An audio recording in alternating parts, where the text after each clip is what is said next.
In this video, we're going to talk about the indirect function. What the indirect function allows is for the dynamic range of cells.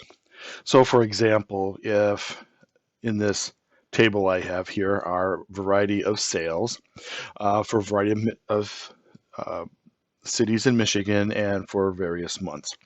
I have named each of these ranges. So I have Jackson, for instance, or I have July for the various data. So if I were to click here and just type in Grand Rapids, and I want to find the sum, we know that we type in equals sum, and then I can start typing in that range name for Grand Rapids or select the range of cells. So I hit tab and I hit enter.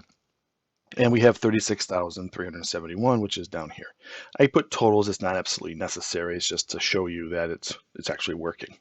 The issue is if I go over here to Grand Rapids and I choose, let's say, Detroit, it doesn't change the data, the values. So I have to go over here and select the previous range, Grand Rapids, and type in Detroit. And then it will update it. So what we can do, I'm just going to delete this, is we can create and use the indirect function. So if I type in equals sum, and then within the sum is looking for ranges, so I'll type in indirect, and then the indirect is going to be the cell where that name will appear. So we'll type in B6. And then I close the indirect and I close the sum and I hit enter. And the value is still at 39,270 because we have Detroit. So now if I click on Detroit and I change this to Lansing, you can see that it updated. If I go and choose Marquette, for instance, it'll update for that. Now I just created data validations for the cities. Obviously I could just type in Grand Rapids, making sure I'm spelling it the way that I spelled it for range names, and it would update. So what this does, as opposed to having an actual range in here, which is static, yeah, the values may change, and that would update the sum, but I'd have to go and edit the formula if I wanted to see the sales for Lansing or the sales for Detroit or create a little table. I can do the same thing for months. So I'm going to type in equals sum indirect. Make sure I spell it right. And that will be B7.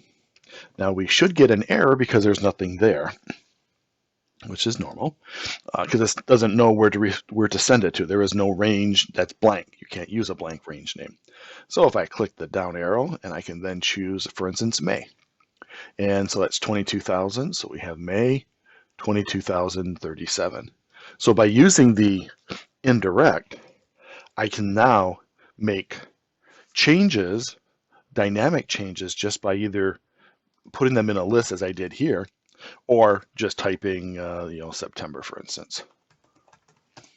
So you don't actually have to use a drop-down list. It just makes it easier so for the values to work.